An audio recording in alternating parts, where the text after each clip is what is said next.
I did not expect anything unusual when I first stopped at the Michigan Avenue Bridge in Chicago, officially completed in May of 1920, spanning the main branch of the Chicago River between North Michigan Avenue and Wacker Drive. City records describe it as a straightforward, early 20th century bascule bridge, industrial, modern, utilitarian. The kind of structure you stop noticing after a few minutes. It was an archival photograph dated 1894 that unsettled me, taken during river dredging operations. In the background, partially obscured by barges, stood stone bridge abutments already cut, already placed, already aligned with a precision I did not associate with that decade. The stone blocks showed perfect radial symmetry, joint tolerances too tight for hand-cut work, and a vertical clearance far exceeding the river's documented water levels.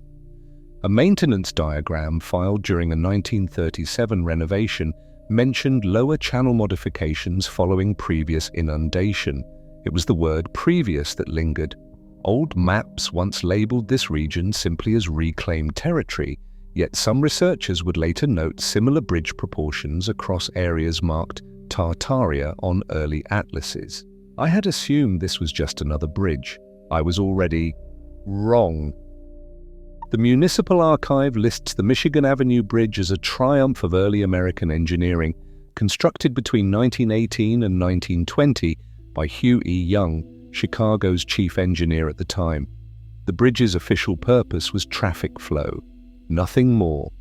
Its bascule leaves, steel trunnions, and control houses are well documented in Engineering News record from June 1920, complete with photographs of the opening ceremony and detailed counterweight specifications. Yet when I studied elevation drawings stored in the Chicago Department of Public Works, something felt misaligned. The vertical clearance beneath the bridge, even when closed, exceeded what flood planning documents from the late 19th century considered necessary. This was not a minor margin. The stone piers rose nearly 8 feet higher than contemporary bridges of similar function. It was excessive by any standard engineering analysis. I initially dismissed it as over-engineering, an American habit, particularly in civic monuments meant to project permanence and prosperity. But over-engineering still follows contemporary logic. It responds to documented conditions, such as anticipated traffic loads, measured flood heights, recorded ice pressures, and calculated wind forces.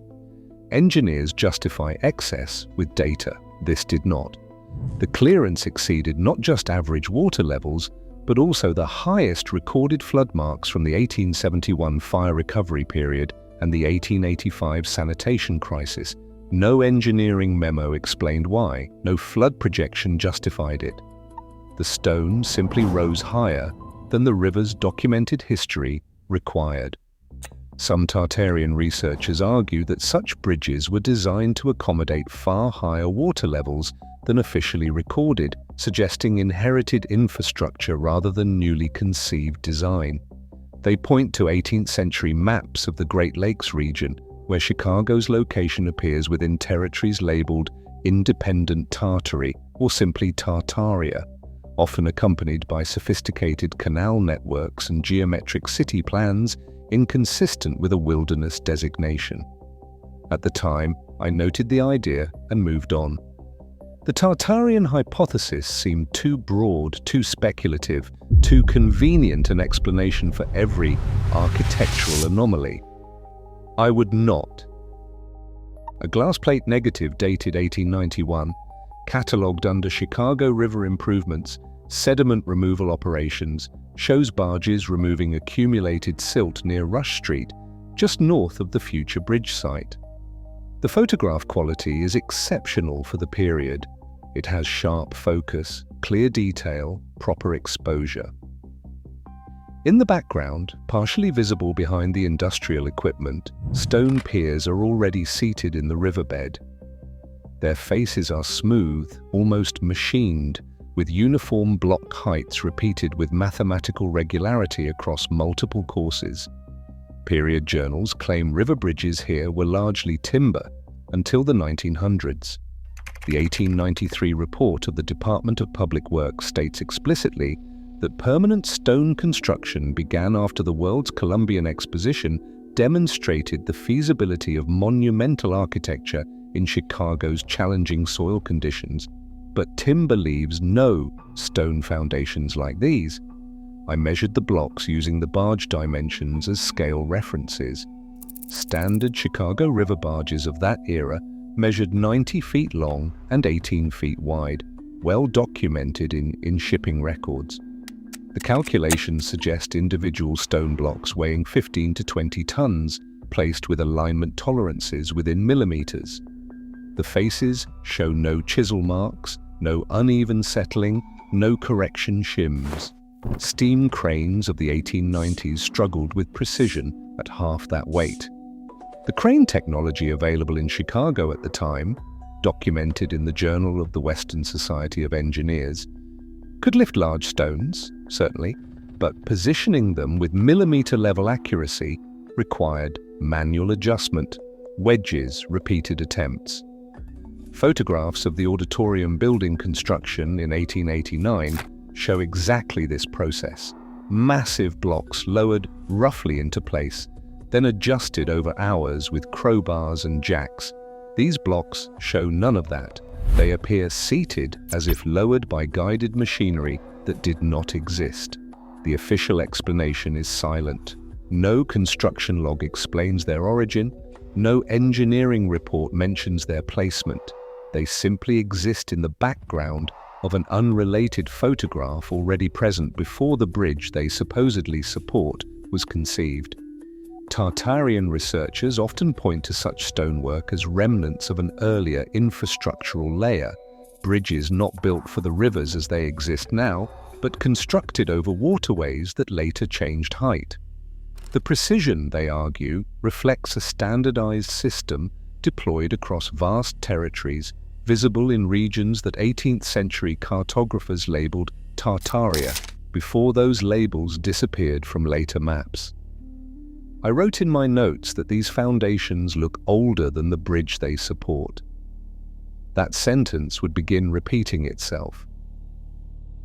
Before 1850, maps of the Great Lakes region display a curious inconsistency. French cartographer Guillaume Delisle's 1730 map labels vast inland territories simply as Tartarie indépendante, covering regions that would later become Illinois, Michigan, and Wisconsin. Tartary Jean-Baptiste Bourguignon d'Anville's 1752 Nouvelle Atlas de Chine extends Grande Tartarie eastward to include territories surrounding the Great Lakes. Grande. Even John Carey's 1814 Carey's General Atlas maintains the designation Independent Tartary. Independent.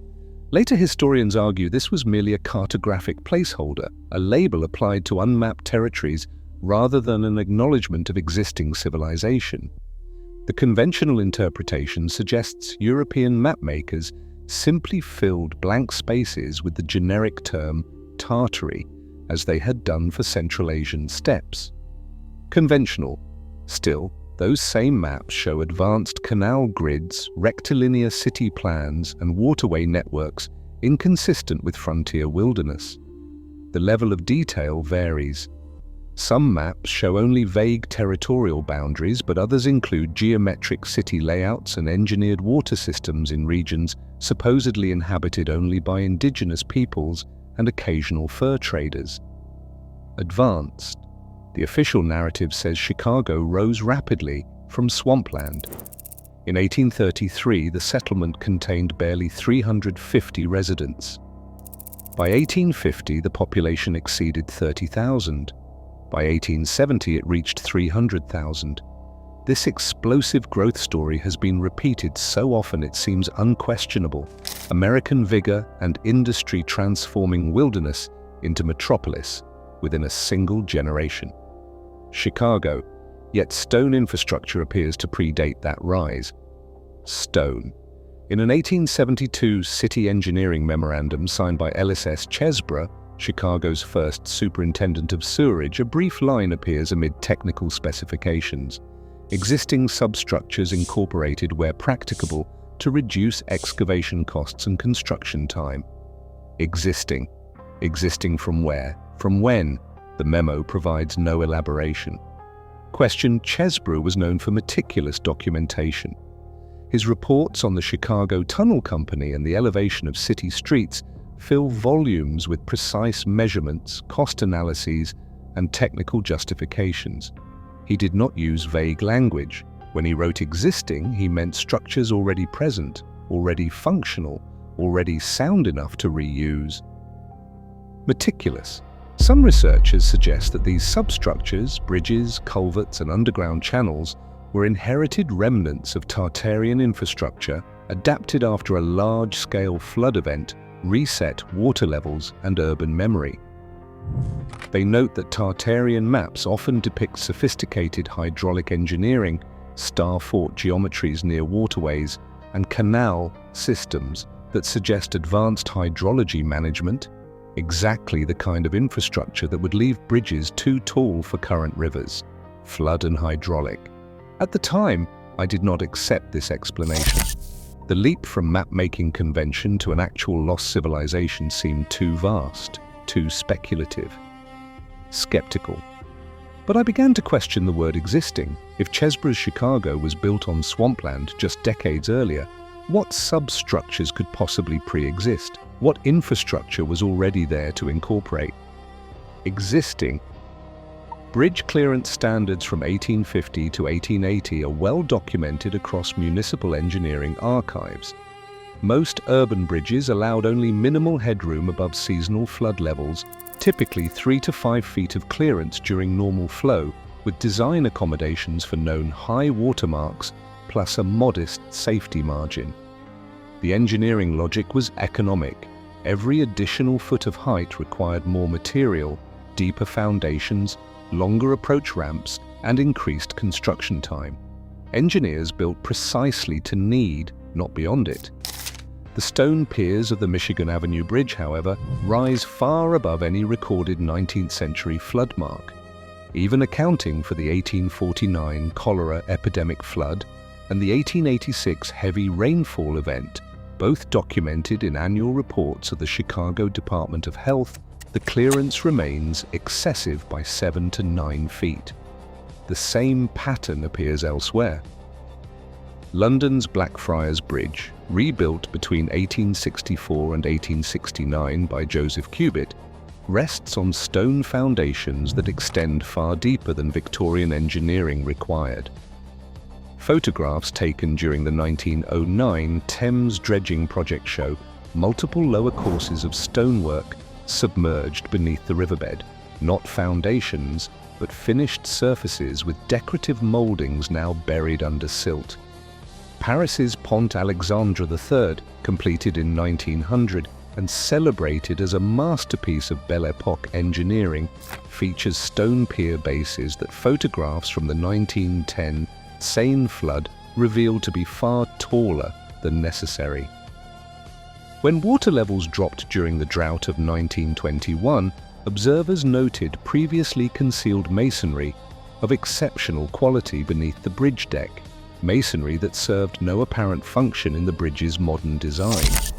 Photographs taken during low water dredging consistently reveal the same anomaly: submerged arches beneath modern spans, sealed openings in pier foundations, decorative stonework that was never meant to be underwater. Tartarian researchers note that similar bridge heights appear across continents. In St. Petersburg, bridges over the Neva; in Budapest, spans across the Danube; in Brisbane, river crossings. The clearance ratios remain nearly identical despite vast differences in river width, traffic volume, and construction era. They argue these proportions reflect a standardized water level that no longer exists, suggesting bridges designed for a different hydrological regime. If true, these bridges were not overbuilt for their time. They were built before something changed, before water levels dropped, before rivers narrowed, before whatever event left infrastructure seemingly out of proportion to current conditions. I measured the clearance ratios across 15 major bridges built between 1850 and 1910. In 12 cases, the proportion of clearance height to river width exceeded contemporary engineering standards by factors of 1.4 to 2.1, mathematically significant deviations that no efficiency-focused Victorian engineer would choose without documented justification. None of the engineering reports explain why. During a 1923 inspection of the Chicago River's South Bank, engineers documented what their report termed sealed voids beneath abutments. The inspection was routine, mandated every 5 years for all major bridges. The report, filed with the Department of Public Works on November 14, 1923, consists of mostly standard observations, concrete integrity, steel corrosion levels, and foundation settlement measurements. Buried on page 7, the report records encountered sealed chambers of unknown purpose beneath the southern abutment. Voids were described as filled with rubble and capped with modern concrete. The notation recommends continued monitoring for structural integrity, but no explanation was provided and no follow-up investigation was ordered. Photographs from the inspection, archived separately and recently digitized, show something more unsettling. The sealed chambers are not crude voids, but precisely engineered arched spaces, barrel vaults with radius measurements repeated perfectly across multiple chambers. The masonry shows tight joints, radial voussoirs, and compression-resistant geometry. These are not construction gaps. These are intentional spaces. Their geometry matches pressure relief chambers used in dam systems and large-scale water management networks, not bridges. Pressure chambers redirect surge forces, prevent structural failure during overflow events, and regulate flow through controlled openings.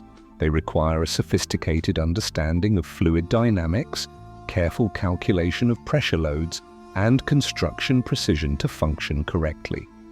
The official report calls them construction anomalies, a term that explains nothing while appearing to categorize them.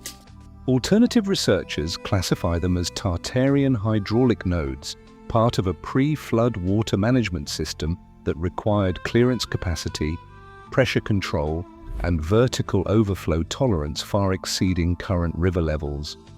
They note similar chambers beneath bridges in Amsterdam, Moscow, and Quebec City, always sealed, always filled, and always dismissed as construction oddities. I measured the arch radii from the photographs using the inspector's measuring tape visible in one frame as a scale reference. The radius matches, within centimeters, the arch proportions found beneath starfort embankments in Bourtange, Netherlands, and in the subterranean channels of Palmanova, Italy, both structures built in regions once labelled on early maps as connected to broader Tartarian territories. The measurements? Matches. Starforts are traditionally understood as military fortifications, but their geometry is fundamentally hydraulic. The bastions channel water, the moats regulate flow, and the internal drainage systems manage pressure.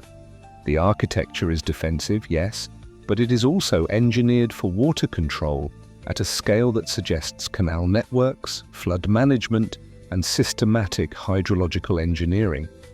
That similarity was not comforting. Comparative analysis reveals something difficult to dismiss.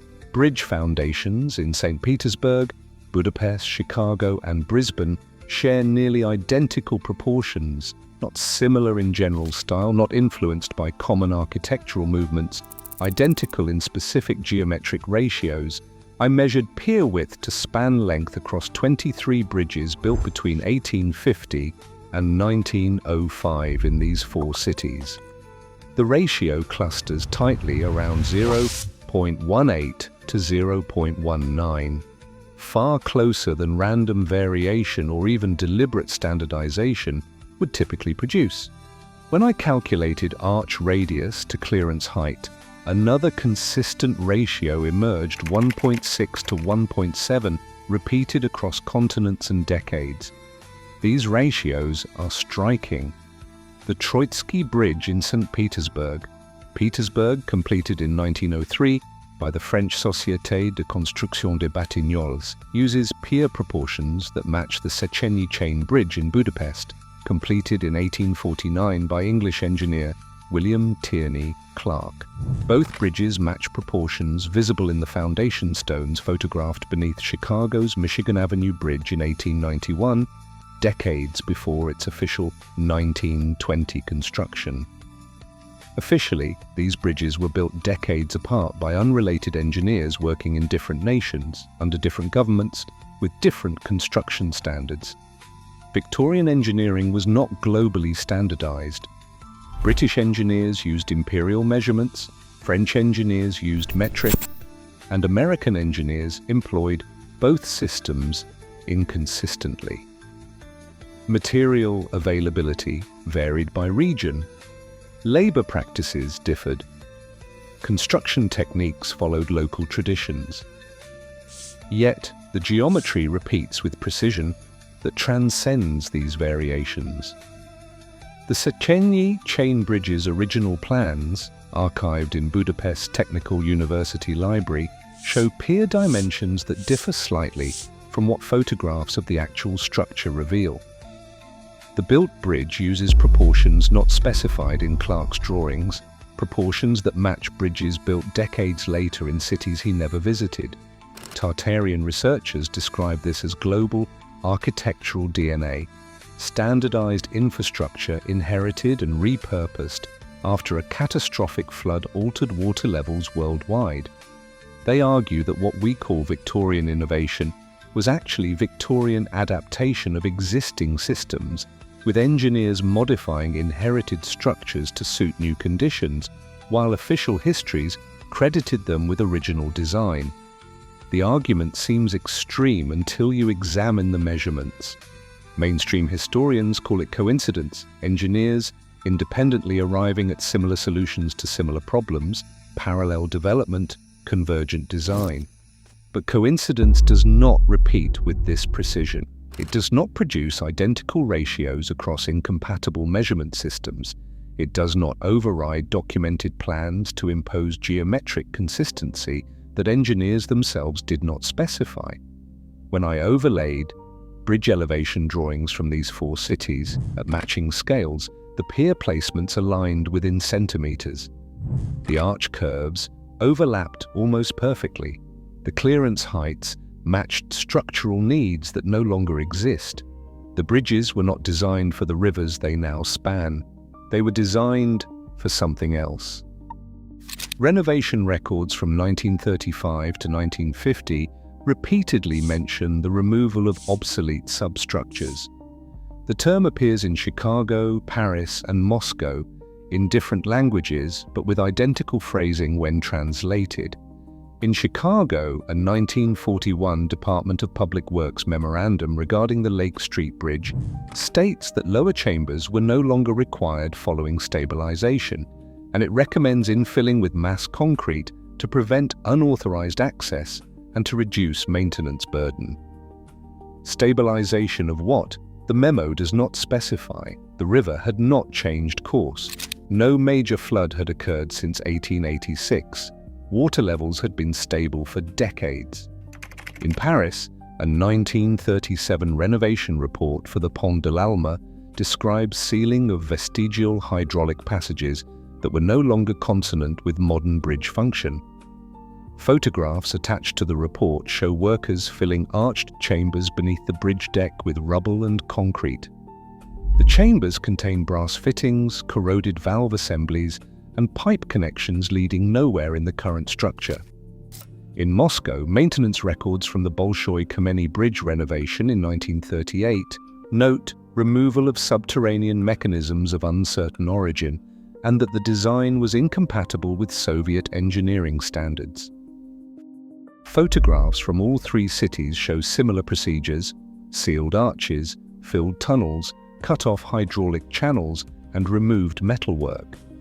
Workers with sledgehammers break apart masonry. Concrete trucks fill voids. The destruction is systematic and thorough. One Chicago document from 1947 regarding the Franklin Street Bridge reads the following: chambers sealed per standard procedure, machinery removed to salvage yard, components unidentified, bronze alloy of unusual composition, markings in non-standard nomenclature. Tartarian theorists argue these renovations were not upgrades, they were erasures, removing evidence of a previous hydraulic regime incompatible with the new historical narrative. If bridges were adapted from a higher water system to a lower one, the original hydraulic components would become obsolete, not broken, not worn out, but simply irrelevant to the new water levels. Removing them would erase physical evidence of the previous conditions. I noticed the same phrase repeated across continents. No longer required, not damaged, not malfunctioning, not dangerous. Simply, no longer required for a function that had apparently ceased. But what function requires hydraulic pressure chambers, valve assemblies and bronze piping beneath bridges? What system operates at scales requiring standardized components across multiple continents? And why would engineers in the 1930s and 1940s systematically remove these components rather than simply leave them in place if they were truly irrelevant? The renovation photographs show care in the destruction, workers carefully cutting pipes, methodically removing fittings, and thoroughly filling chambers. This was not demolition, it was surgical extraction. When bridge foundations are overlaid onto historical maps, their alignments often match starfort angles, not traffic routes. This pattern is visible near Amsterdam, Quebec City, and St. Petersburg, cities once situated within or adjacent to regions labeled Tartaria on early maps. Amsterdam's Magerebrug, the skinny bridge rebuilt in 1871, aligns precisely with the northwestern bastion angle of the partially demolished Muiderpoort fortifications, 19 degrees from cardinal north. The alignment serves no traffic purpose. The bridge connects two streets that do not follow the fortress geometry. Yet, the foundation angle matches exactly. Quebec City's Pont de Quebec, completed in 1917, aligns with the western glacis angle of the old fortifications, 23 degrees from cardinal north. Again, the streets it serves do not follow this angle. The bridge makes a slight turn at both ends to meet the road grid. The foundations, however, maintain the fortress geometry. St. Petersburg's Trinity Bridge aligns with the northern defensive angle of the Peter and Paul Fortress, 27 degrees from cardinal north. The bridge was built in 1903, centuries after the fortress lost military relevance, yet the foundation geometry preserves the fortification angle rather than optimizing for the street pattern. Starforts are traditionally understood as military architecture, angular bastions designed to eliminate blind spots and maximize defensive firepower. But their geometry is deeply hydraulic. The angled walls channel water flow. The moats require precise grade control. The internal drainage systems manage groundwater and prevent foundation undermining. The bastions themselves often contain brick-lined channels, pressure vaults, and overflow passages.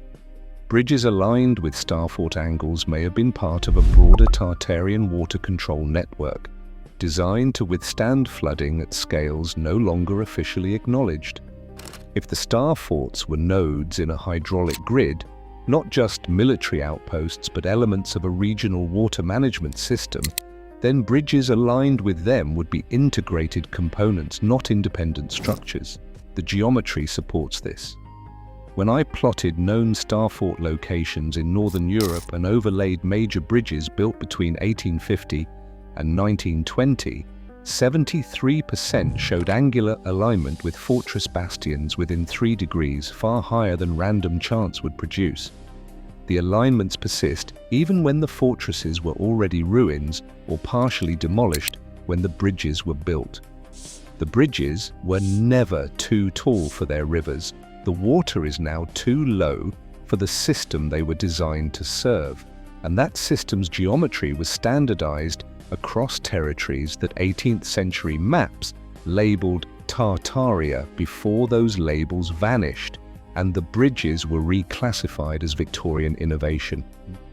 No single flood appears in official records. There is no Great Flood of 1850 or continental inundation of 1870 in historical documentation. Instead, we find fragmented mentions scattered across municipal records, engineering reports, and public health documents. Isolated events treated as local phenomena, never unified into a coherent global pattern. Chicago's records mention the inundation of 1853 in passing, within a report on sewer construction.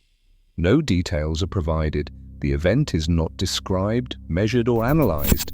It simply exists as a temporal marker before the inundation and after the inundation.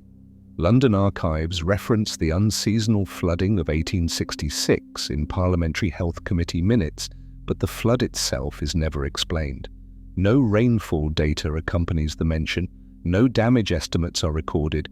It appears only as context for subsequent sanitation reforms. Paris documents cite urban water level anomalies during the decade from 1855 to 1865 in engineering journals, but these anomalies are never quantified. The rivers apparently rose, receded, and then stabilized, but by how much, how quickly, and why remains unstated. St. Petersburg's archives contain a cryptic notation from 1871 about completion of a ground elevation program following an extended saturation period. The saturation period is not dated or described.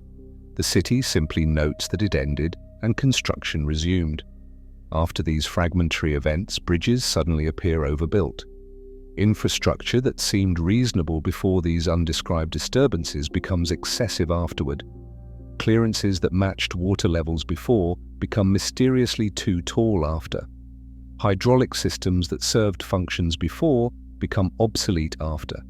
Tartarian researchers suggest this pattern represents a global flood event, never named, never unified in the historical record, after which inherited infrastructure was reclassified as Victorian innovation.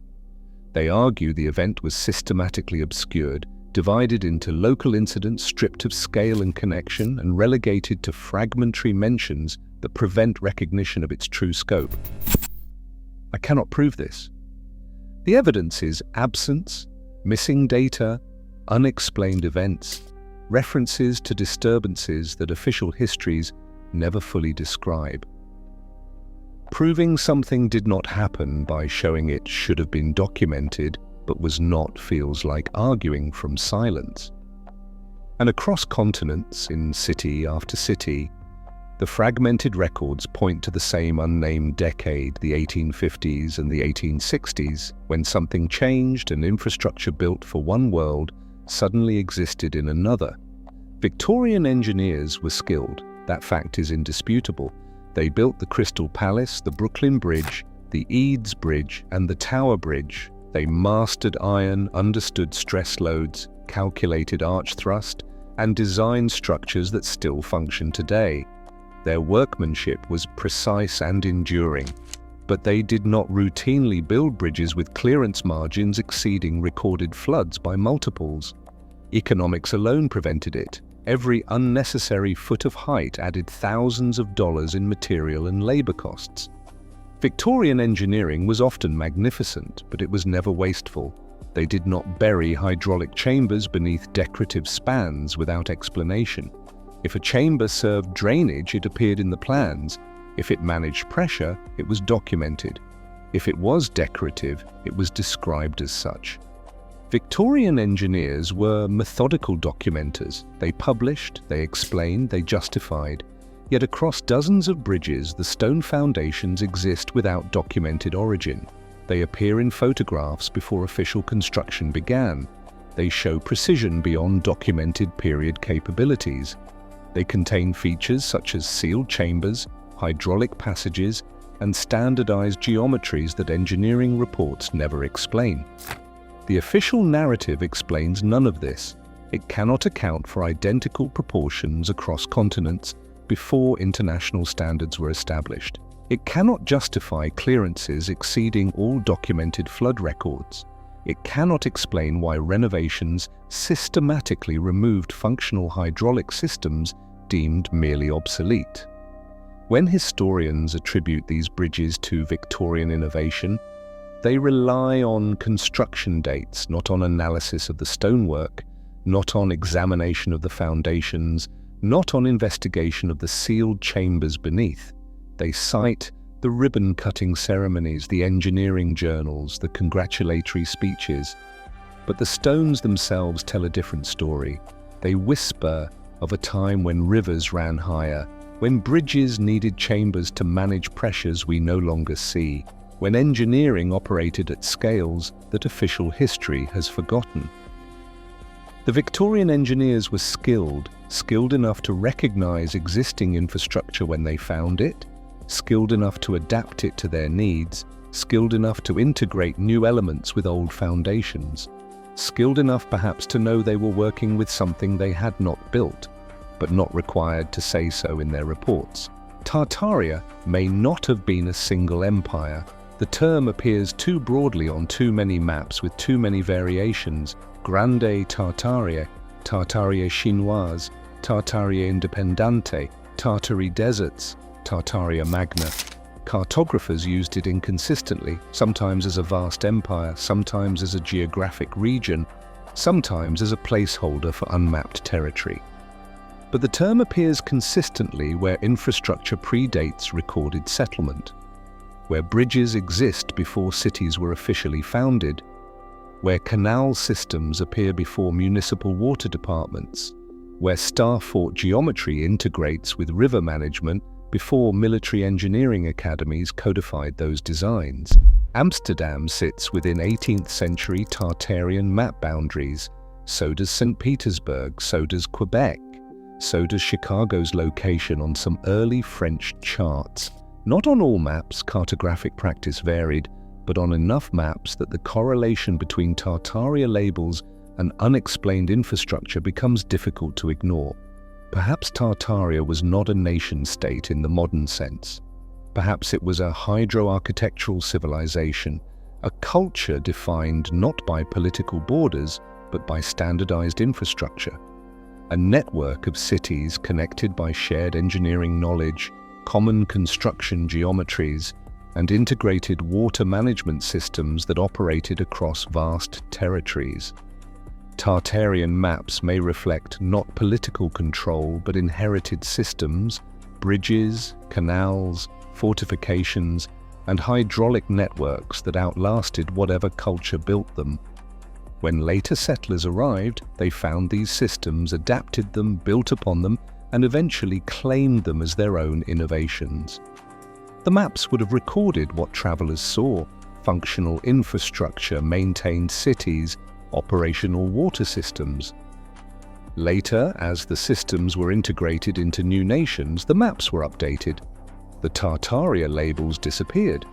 The infrastructure remained, now attributed to Russian expansion, French colonial engineering, American ingenuity. A bridge does not need to be understood to be useful. It only needs to stand and allow passage. Its excessive height becomes a curiosity, then a tradition, then simply the way things are.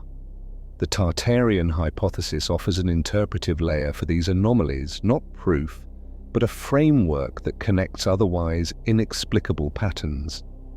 It suggests the infrastructure remembers what the documents forgot. I returned to the Michigan Avenue Bridge at night. The city had quieted. Traffic thinned. The river reflected streetlights in fragmented patterns. The bridge still looks ordinary. Tourists photograph it during the day. Cars cross without hesitation. Architectural tours mention its bascule mechanism, its Art Deco pylons, its role in Chicago's development. It is celebrated, documented, explained. But now I see the sealed chambers beneath it, visible in that 1923 inspection photograph, filled with concrete, buried under renovations, erased from contemporary awareness. The excessive height, clearance far beyond any recorded flood, unexplained in engineering reports, dismissed as over-engineering without evidence that engineers of the period routinely overbuilt to such degrees. The silence of the records, construction dates that do not account for foundation stones visible in photographs from decades earlier, reused substructures never sourced, hydraulic chambers never explained. I stood there for an hour, watching water flow beneath stone that should not exist in its current form. The bridge is functional, traffic crosses, and the river continues. Nothing has changed about the physical structure, but everything has changed about how I see it. It is no longer just a bridge connecting two banks. It is a question mark extending through time, a structure that challenges the neat progression of official history, that suggests layers of infrastructure we have attributed to the wrong builders, that points to engineering capabilities we have systematically dismissed as impossible for their era. The bridge is ordinary in its function, but its existence, when examined carefully, is extraordinary in its implications. If one bridge holds these contradictions, how many others do? If Chicago's infrastructure shows these patterns, which other cities do as well? If these anomalies appear across continents in structures officially built by different engineers in different eras, what does that suggest about the history we have accepted? I do not have answers. I have measurements, photographs, documented contradictions, and patterns that repeat too consistently to dismiss. The bridge stands, the evidence remains, the questions grow. And the term Tartaria, once a fringe theory I encountered in alternative research, now feels less like speculation and more like the name we have lost for something that existed before the narrative we currently accept. An archival photograph from 1894 shows a worker standing beside a stone pier during river dredging operations. He is waist-deep in water, one hand resting on the stone for balance, the other holding a surveying rod. His expression is neutral, just another day's work. But the water level in that photograph is far higher than today. The pier he touches is now fully exposed, standing several feet above current flow. The photograph was taken during normal river operations, not during a flood. The maintenance logs from that month report typical conditions: no unusual rainfall, no seasonal overflow, no documented high water. No caption explains it. The photograph exists in the archive labeled River Improvements, North Branch, September 1894. The worker is unnamed. The purpose of his work is unrecorded. The image is one of thousands from that decade, routine documentation of routine operations. But the water level is wrong. It is too high for the official record, too stable for an anomaly, too casual for an emergency.